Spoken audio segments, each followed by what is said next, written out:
Gus. Timo. Good. Let's get this party started. Let's get this party started. Yeah. Let's go for it. No, just 1 second. Yeah. Ja, ik hoor mezelf.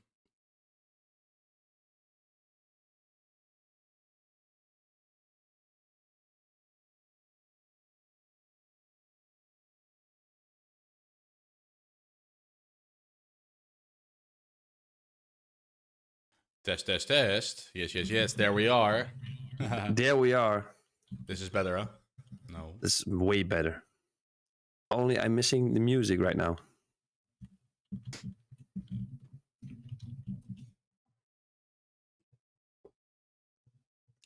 Oh, there's a few technical difficulties, guys. I don't know why this is happening, but we'll figure this out.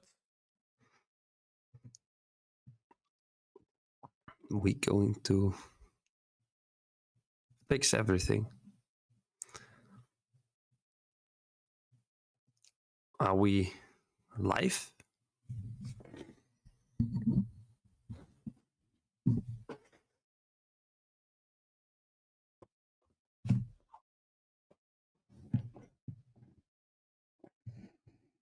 Timo, zeg eens wat. Hallo. Mag het Nederlands, mag het Engels? Moet het in Engels? Wat wil je hebben? Even je mond houden.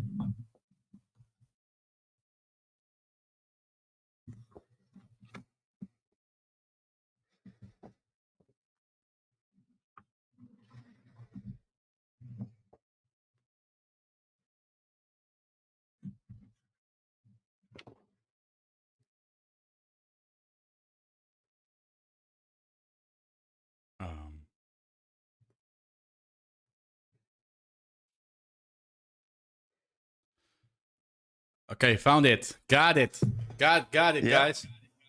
Should be good now. Ladies and gentlemen, we found the bug. Donny Zwimpa Kiekaboo. How are you, man? Bam! There we go. You know what the problem was? Nope. I had one of the streams actually up and running in my browser. Oh. Nice. And now I have my last bite of my croissant. So, Timo, how about you introduce the stream to everybody? And First of all, can you share your screen, because I cannot see anything. What? Anything? What? I cannot. I cannot hear the music. So, yeah, there it is. Mm-hmm. I can hear the music. I can see you. So everything is perfect. Mm-hmm. Well, good morning, Cas. Happy to be back. Good morning. Sorry, Yeah, I just had a lab bite my croissant. Everything is going down the shitter. Bon appetit. Thank you, man. You know, every week we got a new country theme. I mean, last couple of weeks it was Japanese, and now we got French with French croissants. And I got a basic idea where this all coming from. Yeah, the French and Japanese, they both have one thing in common, and they talk like this.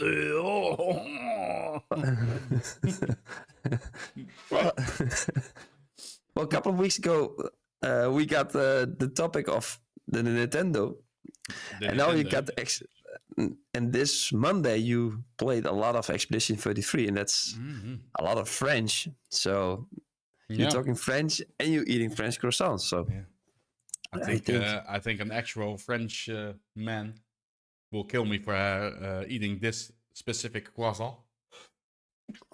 So, oh my God, sorry. Why? Because this was an ham and cheese croissant. Oh, that's a good one. And you don't do that in France.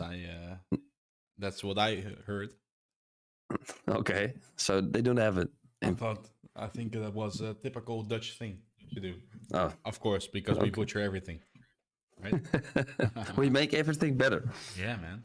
So how's everybody doing? Donny, Don Swimpa, nice to have you.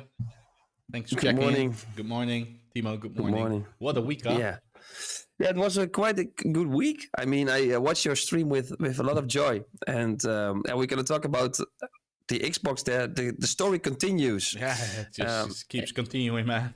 It's insane, huh? Yeah. So what's new? What's changed in the last couple of days? Yeah. So last Monday we discussed a little bit of the controversy that's been happening, you know.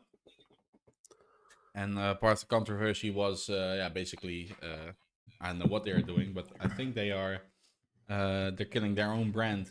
It seems like almost as if they have given up. But the Game Pass saga, yeah, Game Pass. It was on Tweakers. Oh yeah, also some others. It's insane, dude. What happened now? Yeah, I'll show you. Yeah, I'll show you. Game Pass DLC. Game Pass DLC. What an idiot. Basically, back in the day, with the old Game Pass, yeah, you had the you had the ultimate or the normal variant. You received DLC discount for games. So basically, if you wanted to buy DLC, just one check. Where is your? There you go. You're back, Timo. You're also back. You're also what? You weren't on the mobile screen, but you're back now. Oh, okay. Hi guys. Hi, man. Hi. But you're talking about? Yeah, but Xbox, if you had the ultimate, the Game Pass subscription, then basically you got a discount for every DLC you for every DLC that you purchased, you got a discount. And it appears they have quietly removed the DLC discounts for Game Pass members without mentioning anything. Yeah. Oops. And this guy's top comment says it's like they are just begging for people to cancel. Yep. Yeah. They do. Yeah. What do you think? Because what this guy also says, what Iglo Joe also says, is I think they're trying to pull out of the industry, and instead of a complete stop, they maximize the profits just now. Could be. Do you really think that they're going to quit out of gaming? No. Well, I did hear Microsoft. They did so many takeovers in the last few years. Yeah, right. So why do they quit? Because they took a lot of companies over. Yeah, well, I can't imagine that. But what they are doing right now, here they also said they confirm next-gen console hardware plans aren't cancelled despite rumors. There were rumors going on that they are also going to stop making Xbox consoles, right? And well, they did respond to that. And basically, they said that no, we're not going to cancel future hardware. And Woogity says, at Microsoft, the left hand doesn't know what the right hand is doing. Yeah, pretty much. Pretty much, That's right? a good one. Yeah. That's a good one. The left hand doesn't know what the right hand is doing. Yeah. That's a good one. But also this morning, I saw an article on The Verge. The Verge ads. You're a bit gassy, Don. Yeah, Microsoft about to launch a free Xbox Cloud Gaming with ads. Okay. So employees can now access an ad-supported version of Xbox Cloud Gaming ahead of the public test. Okay, so they're basically going all in, man, with profits. And that is a thing that was happening when the big takeover of Activision was going on. That a lot of the shareholders were like, okay, fine, take over those big studios and those big publishers, but it's really time that we start making profit right now. Okay, so this is the pressure from the This is part of that, man. That they are okay. Then we have to go. I think basically the shareholder said, okay, time's up. Now you got to start making money on this platform. Yeah, okay, because when they did all the takeovers, they were ahead of PlayStation. I mean, I think it was a strategic good decision to take over Activision and all the other How do you mean gaming that they were companies. ahead of PlayStation? Yeah, because I thought by myself, when I think back, well, the story at the time was, well, the takeovers that Microsoft did was a really strategic, good decision in the race against PlayStation. Well, yeah, I think so too. Because the big complaint was compared to Sony compared to Microsoft, Xbox, that is, that Sony comes out with all these great exclusive games, right? They have this amazing lineup of first-party titles that only come out to PlayStation at the time. So they were exclusive to the PlayStation platform. And Microsoft, yeah, they had Halo. Yeah. They have Forza. What else do they have? Not that much that they currently have. Fable and stuff like that. But they don't do a lot with their IPs anymore, right? Okay, yeah. They don't really bring out... they either get cancelled or they are not good enough or something like that. Microsoft and their exclusive games, there were only a handful of them. So people were like, okay, yeah, but I'm gonna buy PlayStation because they have all those exclusive games, right? And all the popular games like Call of Duty and FIFA, Madden, stuff like that. That's gonna come out multi-platform anyway. So why not do that on the PlayStation then? And you have all those extra exclusive games for the PlayStation. Yeah. And then back then the idea was the general thought was of everybody online and the people in general was, okay, they're now going to take over Activision Blizzard, and they're gonna go hard on the exclusivity as well, you know, so that they have an argument for people to also buy an Xbox, right? Yeah. But instead of that, they went full multi-platform. They raised the prices of the Game Pass subscriptions, and now they are going full in with ads as well. Ads on the Xbox Cloud Gaming service. So what do you think about it? Is it a good strategy what they're doing right now, or is it just, did they sign their own death warrant? I'm afraid that they signed their death warrant right now. Yeah. Yeah, because if you look at those price increases, Xbox Game Pass price increase.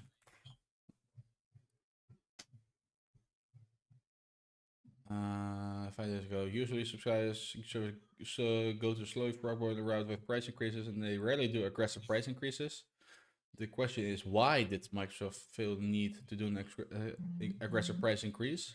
Does Microsoft know something that we don't know about the pending economic recession coming in? Does Microsoft want to kill the Xbox brand? It's a good question.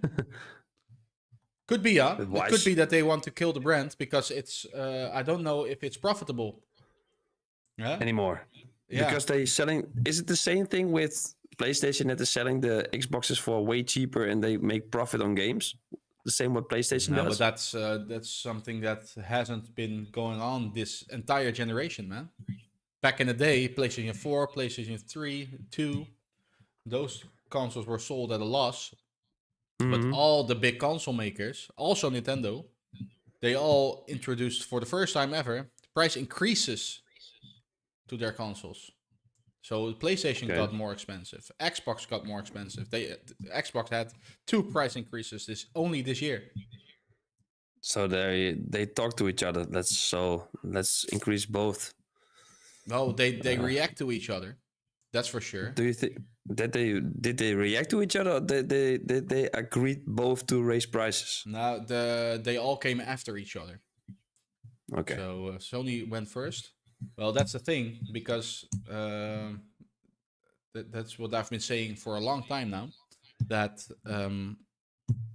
Sony doesn't have any competition anymore. That's what I think. Because you have the Xbox consoles, right? And the Xbox brand and the Xbox ecosystem, but nobody is buying it. And the only thing they had that I know of that people had, a product that people had from Xbox, was the Game Pass. And now they increased that with they did this aggressive price increase, right? So a lot of people canceled their subscription. But I really genuinely know people, friends of mine, who have the Game Pass with a lot of, which they enjoy a lot because they have the ability to try a lot of different games, right? And play them online with friends as well. But now everybody is canceling that subscription as well. Xbox consoles, they don't sell that much as PlayStation. So generally, you can say that the competition, direct competition for Sony, and which was always the Xbox, right? And not Nintendo, because Nintendo is not a competitor to Sony, and Sony is not a competitor to Nintendo as well. But now that is falling down, there's no competition anymore. So Sony says, okay, that's done. Prices go up. Bam! Bye-bye. Yeah, Let's right? go. And then Sony did that. And then that allowed Microsoft to also say, okay, well, if they are going to do that, then thank God, then the consoles that we do sell, they can have a little bit more breathing room. So they up the price as well. And then Nintendo is like, okay, so you're all doing this? Yeah? Okay, then we can do that the same way, you know? So Nintendo's just watching from the sidelines. And that's what basically happened. But also, what could be a thing, of course, if you look at the, how do you say that? If you look at what happened in the economic space for the last year or something like this, all those tariffs that Trump introduced, right? That could also help. That could also not help. That's actually what I wanted to say. For Xbox. Yeah, and for PlayStation, why they do the price increase, right? Yeah, okay, got it. Right? Okay. So they are panicking right now. That's basically what you're saying. Well, they have, like what this guy says, for example, is they have to make that $70 billion. They have to make that back somehow. 70 billion. That's insane, dude. Yeah, that's insane. That's a lot of money, and they gotta get back that money somehow, you know? Yeah, but if you're looking at the profit of the do Xbox make profit, or do you know that? Is Xbox making profit right now? Xbox brand make profit. Is the Xbox brand profitable? Yes. It is profitable. That's what AI says. Okay. Much profit? A lot then? But I don't hear... Do you have people in your network who playing on the Xbox? No. No, nobody. Nobody. And you got a lot of friends playing games. Yeah. I do have what I said. I do have a few friends of mine who had Xbox Game Pass, but that's also a service for PC. Okay. Right? So that is directly a Microsoft service that they offer. But it's not an Xbox console. So people do buy the subscription. Like I said. Yeah.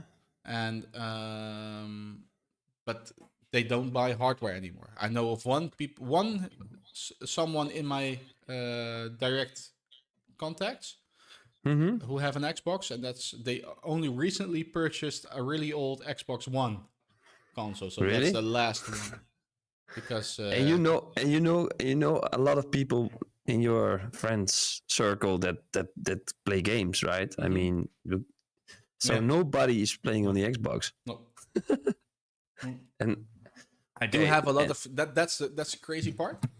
I do have a lot of friends of mine who actually use the Xbox controller on PC. Yeah, but that's a standard now. Okay. Also in PC gaming, it's one of the. They say that's the best controller.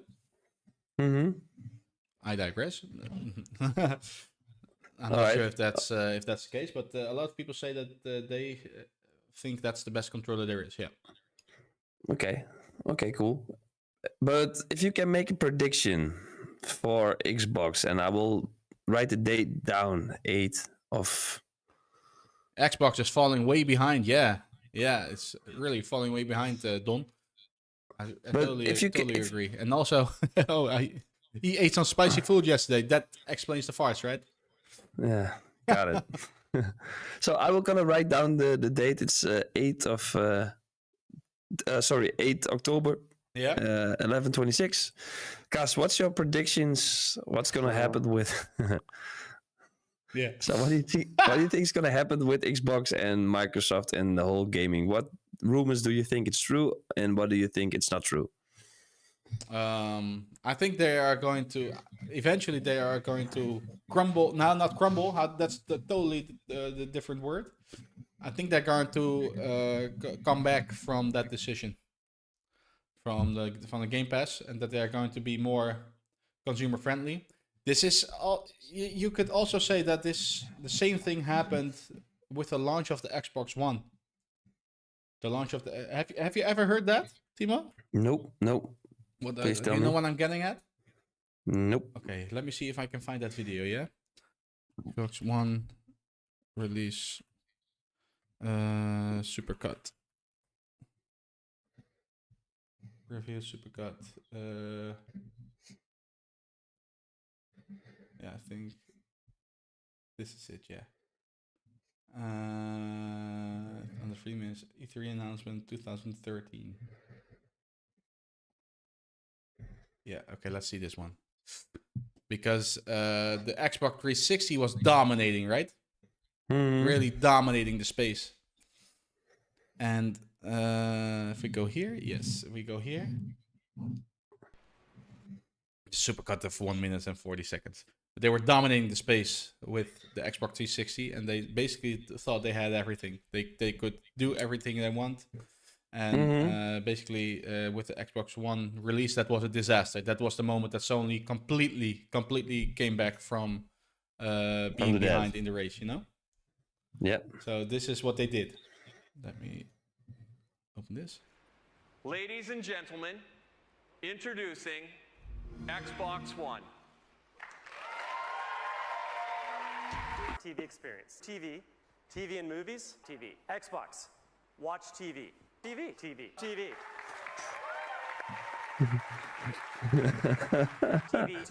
Watch TV. TV remote. TV experience. TV. Sports TV. Anybody? TV. And TV. Xbox. Go home. TV. Sports. Television. TV. Xbox is about to become the next water cooler. Sports. Television. I'm thrilled to Water announce cooler. a live-action Halo television series. Television, TV, sports. Yeah, man. TV. For Call of Duty. Call of Duty, an entirely new Call of Duty for the next generation. Call of Duty. One of the fascinating new additions to your squad is a dog. This is someone you care about. Call of Duty, all of the new stories. But this is basically the gist of it. They totally positioned the new Xbox as a TV box. Nothing about games. Nothing about anything. Always online. There's also this, and the only gaming thing that they actually announced during that review presentation was a new Call of Duty, which was coming multi-platform anyway. They totally lost it, and they went full on being a TV box, a streaming box, instead of games that they were good at. And they made a lot of weird choices. For example, you couldn't rent if you had like a disc of your game. You inserted it to your Xbox One, and the general idea was, okay, that is now locked to your account, and you can never you can't sell those games anymore because the specific disc ID was locked. Was added to your account. So if you had a buddy of yours who wanted to borrow your game, for example, that was impossible. Yeah. They had like some convoluted stuff that you had to do online, log into your account page. Insane. That was 2013. And basically what happened then, is for Sony reaction to share games. This was basically it. Sony really quickly made a new video about, okay, how do you actually share your game on PlayStation? This was a day after. This was the day after this, right? This is how you share your games on PS4.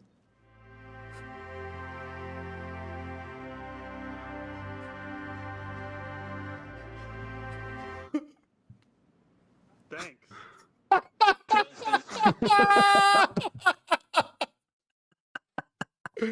Right? Yeah, I got it. That's basically that move. That presentation killed the entire Xbox, and they tried to stand firmly for like 2 weeks, 3 weeks or something, and then basically they took back everything. They said, okay, we're not gonna do this. We're not gonna enforce the online only on you. We're not going to how do you say it? Force you in using the Kinect peripheral, for example. And online is gone. You can share your game. Basically, they went back to doing normal within weeks, and they fired a lot of people.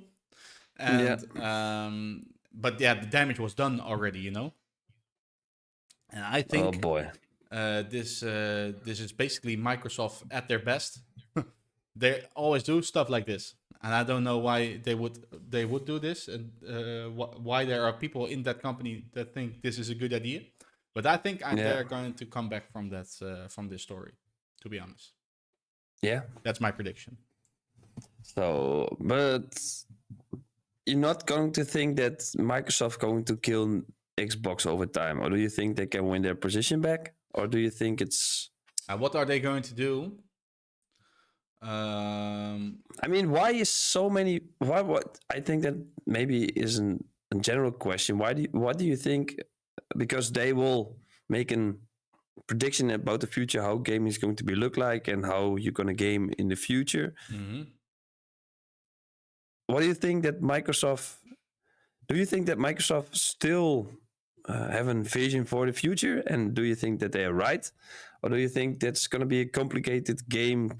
I mean, I think they are right on the subscription model. I think that's actually a good thing. Well, not a good thing per se, but I do think that's where they are pushing the market, the industry. And I think they are pushing the new generation of gamers into this. I don't think, unfortunately, that... No, okay, I'm going to say this differently. I think that stuff like this is going to be a niche.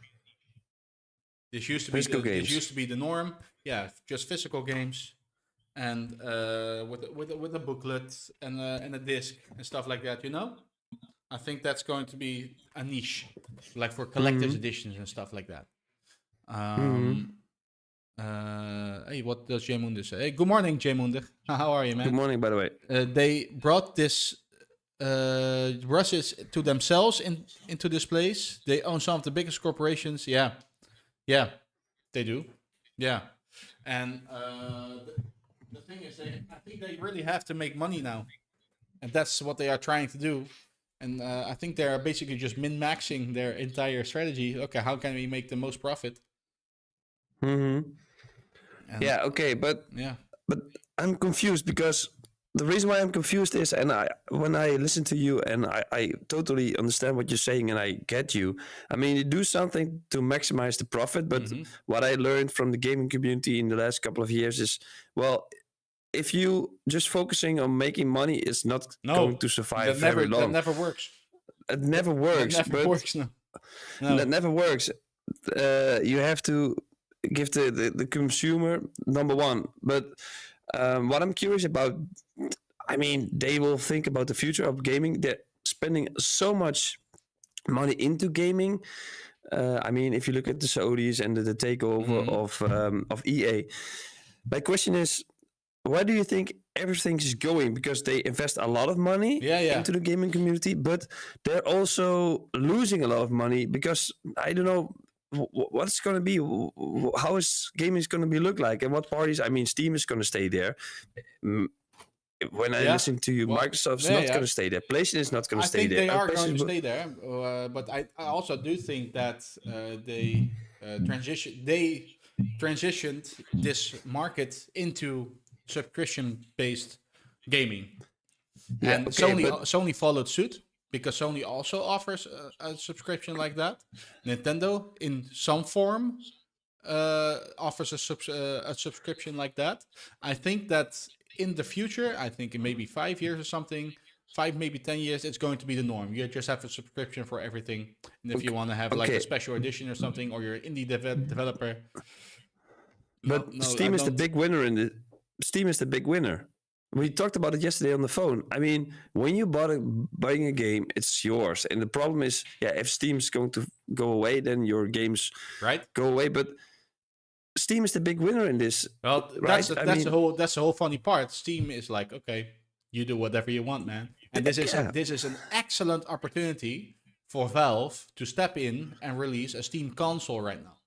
I think this is an excellent opportunity for them to actually bring a Steam machine to the market right now that you can buy. You put it under your TV, you hook up your controller, and just play your entire library and continue transitioning your entire habits of Steam, and also pulling in a lot of other people to the Steam ecosystem.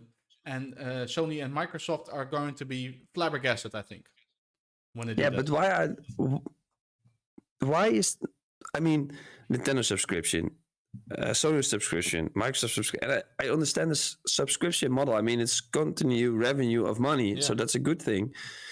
But otherwise, if you're looking at Steam, if I would prefer Steam anyways, just buy it once, it's yours. Why isn't Sony, Microsoft, and Nintendo not doing that as also? They are, but because I think, and this is a hunch, there are a lot of people, really a lot of people who still don't buy that many games as I do.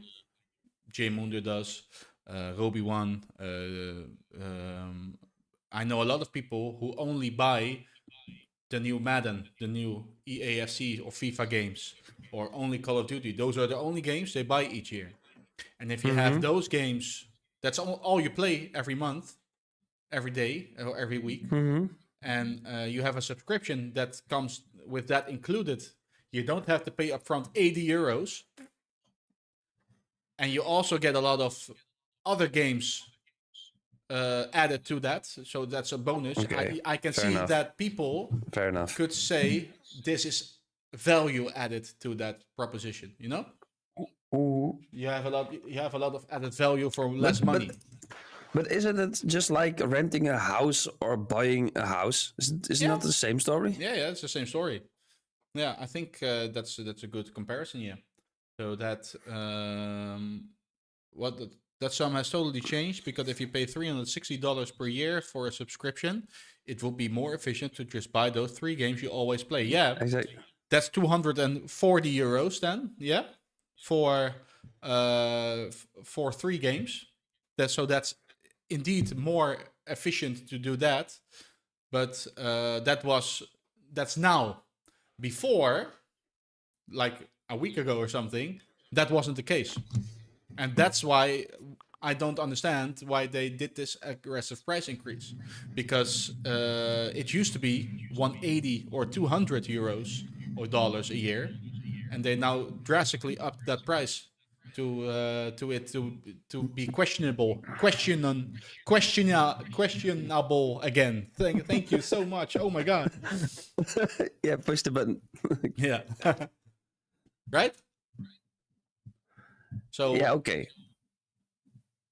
Yeah, I get the so it's looking for the right price pinpoint. Where do you still going to pay a subscription?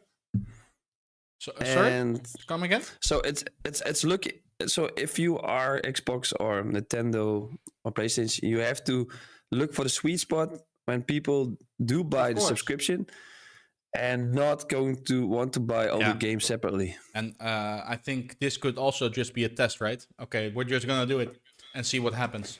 And if they are losing a lot of subscriptions to the point that they are actually losing more money than they are making less money than they made before that decision, for like 1 month, 2 months or something, then they will back down immediately. Right? Oh my god. Go away. So. Go away. So I think that decision will be reverted really soon. But this could be a test, right? And if they do make more money after this decision than before, then it's going to stick. It's just going to stick because Microsoft is a huge company, huge company, and they only care more about maximizing their profits than they care for their customers as gamers per se. Because you do have to take this into account, that the 30 euros a month is game changing in a way that this could actually, how do you say this? Affect your monthly expenses in such a way that it's going to be too expensive to pay for some families. Back in the day, it was like 10, 12, 15 euros. That's overseeable somewhat, you know? But 30, that's something you really have to take into account. Okay, is this something that's going to eat away at my, like, I don't know, my grocery money or something for a month, you know? Okay, I got it. So that's just and I think they are just trying to see how far they can go. And if you had a lot of backlash now, I think they're just crunching the numbers right now. Okay, where are we at now? What's happening right now? You know? Okay, got it. Yeah, okay. J Munder says, I think it will be the same model as how they are now trying to sell sports. So soccer matches via Viaplay and other matches via Ziggo Sport, darts, boxing. Everything is getting put behind the paywall, and the more you say you give the subscriber, the more you will pay for. Yeah, true. Yeah, I think so. Also, but you cannot buy separate games anymore on Nintendo. Yeah, well, yes, you can. Yeah. Okay. So you can also buy them on Xbox. No problem. But you pay 80 euros for a game. Yeah. Okay. So you can do the subscription based, but you can do the buy. You still can buy it. And the question is if that's going to stay, or is it going to be all subscription based in the future? I hopefully not. Yeah, I'm not. I don't either, because I like collecting. Yeah, I really like it. Bring back the videotheek. Yeah. Yeah. The videotheek. Yeah. That's a good comparison. The old Blockbuster, right? But if you look at the industry and the market industry right now, you got two separate worlds, I think. So you got really the game development and the games so the games, and the other industry is all about the consoles, and that was always the I mean the market doesn't change. Where do you think that is wise to invest? Is it more in the gaming side of it, so invest in games like what the takeover of EA, or is it just try to invest as much like Microsoft into the consoles and the way that people games? Well, the games is what sells a console, right? Yeah. And the games are what sells a platform. So with Activision, I think they can now make a lot more money by actually staying multi-platform instead of going exclusive for Xbox only. They can make more money by selling those games to Sony and Nintendo as well. Then they have the opportunity to make money by keeping it to themselves. And then the question becomes, okay, then why do you still have your own platform? Yeah, okay. No? And that's also what happened to Sega back in the day. Back in the day, Sega was the direct competitor of Nintendo. You had the Super Nintendo, you had the Sega Genesis, right? You had Sega Saturn, you had Mega Drive, and also at the end you had the Dreamcast, the Sega Dreamcast. And Sega Dreamcast was the big competitor of the PlayStation 2, the Nintendo GameCube, the original Xbox, and Sega. You had 4 players back then. Yeah, well, it didn't sell. They couldn't make enough money to enough games to satisfy their customers, so that everybody would buy a Sega Dreamcast. So instead, they just basically they gave up and they went multi-platform. And their biggest franchises right now, like Sonic, Yakuza, that's also a really big one. I think a lot of the not Persona per se, Total War stuff like that. That's all multi-platform now, and they are profitable again. Okay. Right. It's interesting how everything. I don't know. Yeah. Basically, if you have your own console and the idea of a console war, that's basically only exists to outperform your competitor, right? So you want to shut them down so that you can sell more. That's basically what Sony did. Sony won that match. That's basically what they did. But you can see they started with a lot of platforms, a lot of consoles, and by the time being, there's still less platforms. Yeah. I mean, there's still going to be less platforms. Yeah. But I'm still curious. What do you think? Where do you think gaming is going? I mean, if you answer that question, you can also think about how companies are going to position themselves for the future. So, guys, the question is, how is gaming going to be look like in 5 or 10 years? Gaming is going to be all multi-platform. I think. Yeah, I think in due time, I think really Xbox is going to disappear. Sony will maybe continue be making PlayStation devices, but maybe they will also just license that brand, the PlayStation brand, to other companies, so that like for example, Microsoft can make their own PlayStation. Maybe that's something that they are going to do. Is there a future that that PlayStation is like a software on a TV? Yeah, and that you only that's already a thing. Yeah, sorry. I mean, that's already a thing. Is that the future that you only buy a control and then everything? Yeah. Well, that's what they are trying to. They are now investigating that way, that possibility, those techniques with the cloud streaming. So you have apps for Xbox, you have apps for Nvidia as well, and you also have apps for PlayStation. That basically you plug in your controller through Bluetooth or USB cable. And you open the app, you log in, and you stream them from the internet to your TV. That's already a thing. Yeah. Yeah, and if you look at the future, I think and then if Steam also is coming into that war, then there is Steam is not going to do that. Steam is making so much money right now. Yeah, but just by having their 30% cut. I mean, imagine if Steam is doing the same, if they're going to do the same thing they already have the Steam Deck, right? So if they will release an app or something compatible to what PlayStation does, and imagine that you can all play your Steam games on your TV with just a Steam control. Yeah, but that's exactly what Nvidia is doing. That's exactly what Nvidia is doing. They sell a subscription service. Yeah, that's insane. They sell a subscription service that basically allows you to stream all your Steam games to your TV. But you do have to buy your own Steam games.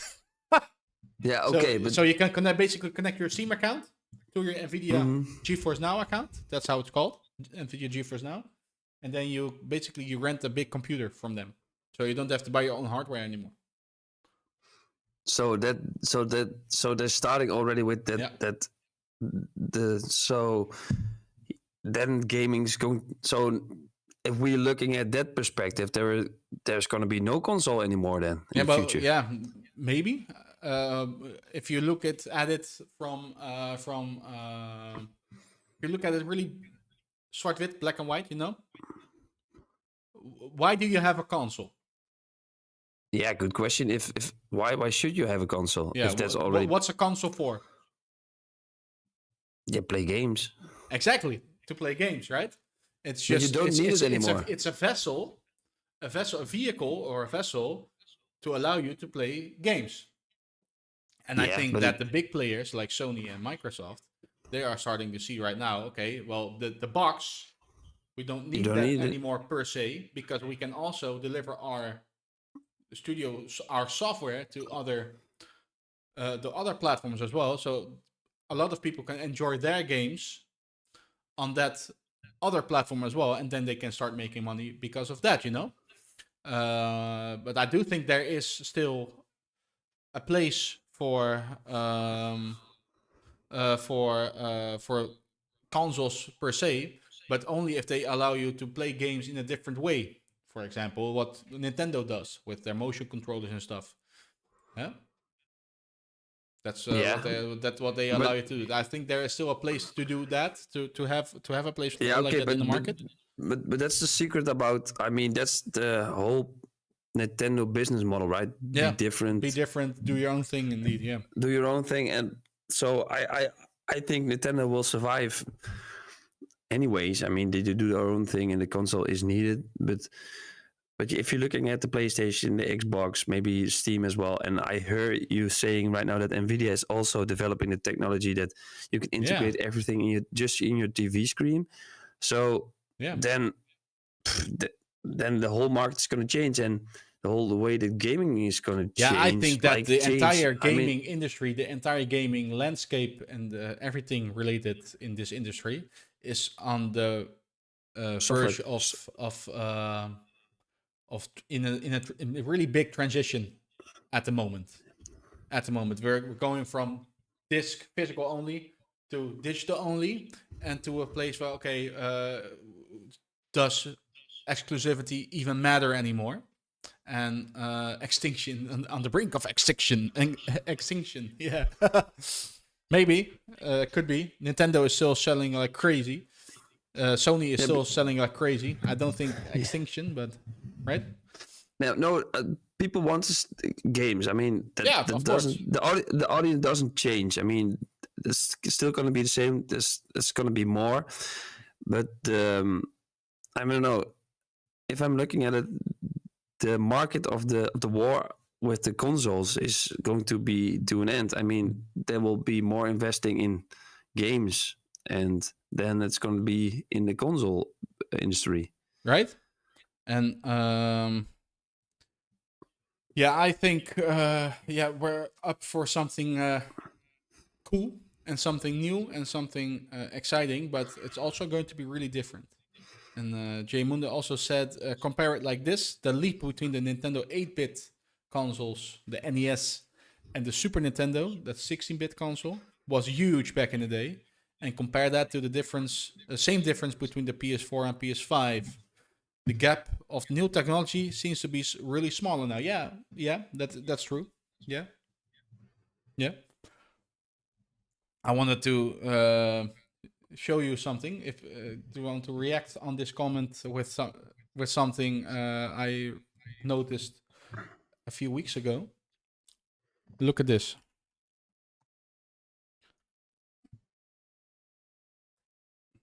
Timo? Yeah.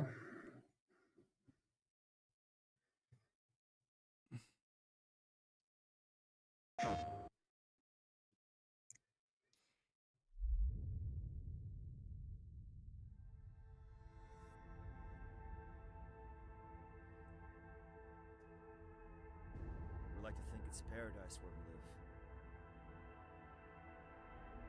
It's amazing what you do to protect that. This is in-game, by the way. Ooh, nice. And this is exactly what Jay Munder was saying.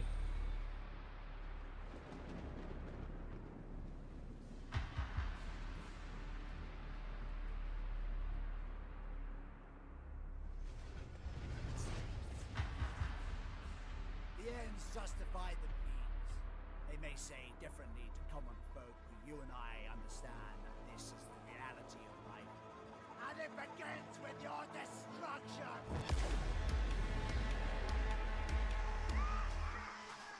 Nee.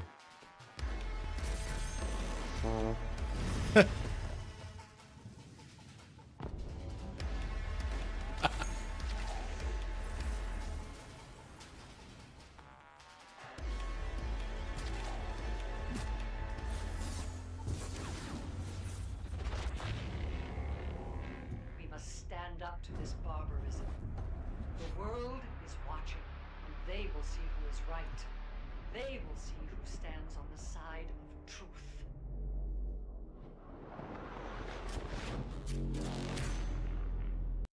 Okay, you tell me.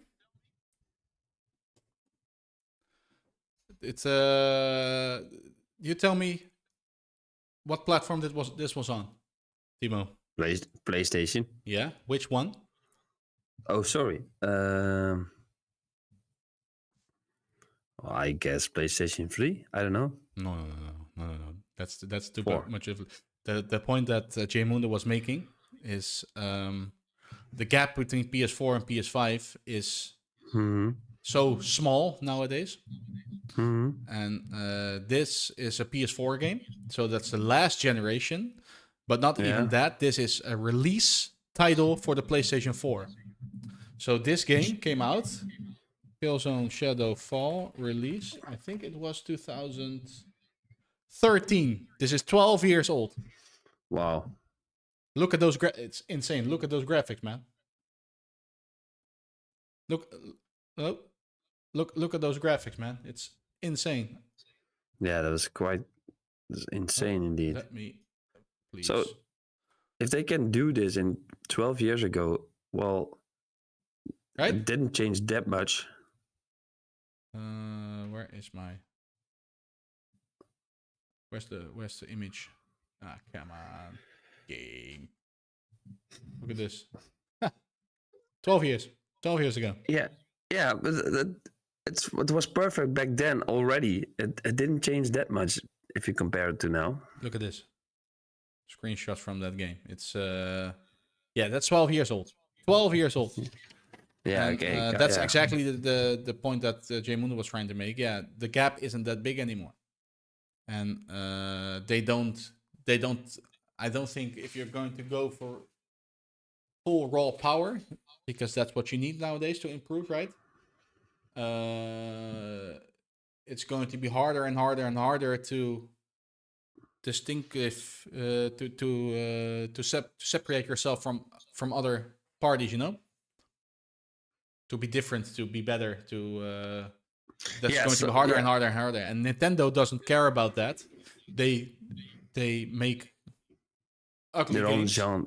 They have their own genre, and they do their own thing, and they don't really matter that much about stuff like that, you know. Yeah, but the competition in the AAA category, and if you look at the games, but also the consoles, and if we look ahead into the future, the console is going to be dead anyway. I mean, that's going to be PC or something on TV with a controller in their hand. So, yeah, this is really good point from Jay Mundo as well. Now, also check the difference. That's the last thing, and then we're gonna call it quits. Yeah, we need to wrap it up already, dude. You can twin it. NES Zelda. This is the first Legend of Zelda. Yeah. Right? And 12 years later, you had this. Oh. 12 years later, you had this. Yeah. That's the difference, huh? That's progress. Right? Yeah. But why does people like cartoons? I mean, like the physical cartoons, Donald Duck, for example. It didn't change that much. No. Because they still want to read the comics. At the moment, some certain moment you have like reached this ceiling, you know, of what's possible. Yeah, I think that's also the case here, man. It's like when you want to score, it's just a little bit like if you are an artist, a music artist, you want to score a big hit in the summer. I mean, all these artists want to have the summer hit. Is that what I'm telling? But nobody knows exactly what it's going to be and how to do it. And everybody thinks that they're making the best one, but you're never going to guess which one is going to be the summer hit of the year. Yeah, you can't predict it, right? It's so hard to predict it. I mean, every singer or every game maker thinks that their game is going to be it. And I heard a funny story about a gaming development company in the Netherlands, a big one, who also is making mobile games. Do you know that the mobile game with the bike. I mean, with the bike that you can popular mobile game bike. Nope, doesn't ring a bell. Mobile game bike. Any help, chat? Help.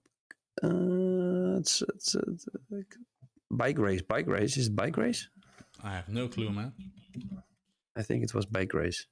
Bike yeah, race. crazy bike race. Was it bike race? Mobile.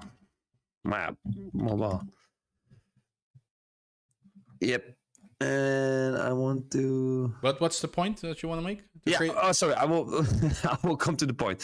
Well, this was, and I spoke with a guy who's a friend of the owner of the mobile game developer, and he said, well, they had so much success about that particular game, and they made a lot of revenue of it, and they invest so much money into new games, and they try to test it, but all failed. Yeah. He said sometimes it's just luck when something succeeds, yes or no. And that was my point to make. I mean, so the industry is going to be there as well. I think you cannot guess anymore what's going to work. No, you have to be at the right place at the right time with the right product, right? Yeah. And also with the right marketing strategy. Yeah, that's because also you can make the greatest game of all time, but it could go totally unnoticed if you don't know how to reach the player. Exactly. But also some stupid ideas can make a big success. I think that's also can be another one as well. Some stupid ideas can fulfill a need that a lot of people maybe didn't know that they wanted. Expedition 33. Yeah, Expedition 33. Yeah, Square Enix, all the legacy JRPG developers said, no, turn-based is dead. It's never coming back. Look at Expedition 33. It's back and better than ever. Better than ever, and they're now letting Square Enix talk internally about, okay, Final Fantasy 17, want to make that turn-based again? That's it. If you can do that kind of movement, that's insane, dude. Yeah, I can believe that one. Yeah. But okay, before I will stop talking, I can ask you 1,000 questions. Nice brainstorm, by the way. What? Nice brainstorm, by the way. Yeah, it was. That's also on my list already. But I want to say I can talk to you too. I think till 6 this evening. Yeah. About this subject, and we can brainstorm about it. But it was a nice conversation. Yeah, man. I liked it. Certainly. Huh? Okay, then I think it is time to wrap it up, man. It's we have other stuff to do, unfortunately, because I can also talk to you about this the entire day. That's why we have this podcast or YouTube channel or Twitch channel, you know? So, hey, have a great day as well, Jay. Thank you so much for tuning in again. And, for everybody at home, we're going to turn off the stream. Thank you so much for watching. Timo, thank you so much for being here again. And be sure to leave a like, subscribe, and leave a comment. It will help us out a lot. And, be sure to check out everything that we have planned in the next days, because we're posting shorts every day right now, videos every day. Mm-hmm. That's pretty cool. And be sure to tune back in coming Monday for a continuation of Clair Obscure Expedition 33 playthrough. Maybe I'll do an extra one during the week. Not sure if I have the time, but if I can, I will let you. I will definitely do that. And we're also going to leave some polls on our YouTube page, because we really want to know what you think about what we just discussed. So Timo's going to think of a few good questions that we can ask the community, and be sure to fill it in. We can discuss about that next time, Timo. Let's do it. Okay, everybody at home, thank you so much, and bye-bye. We'll see you again next time. Bye.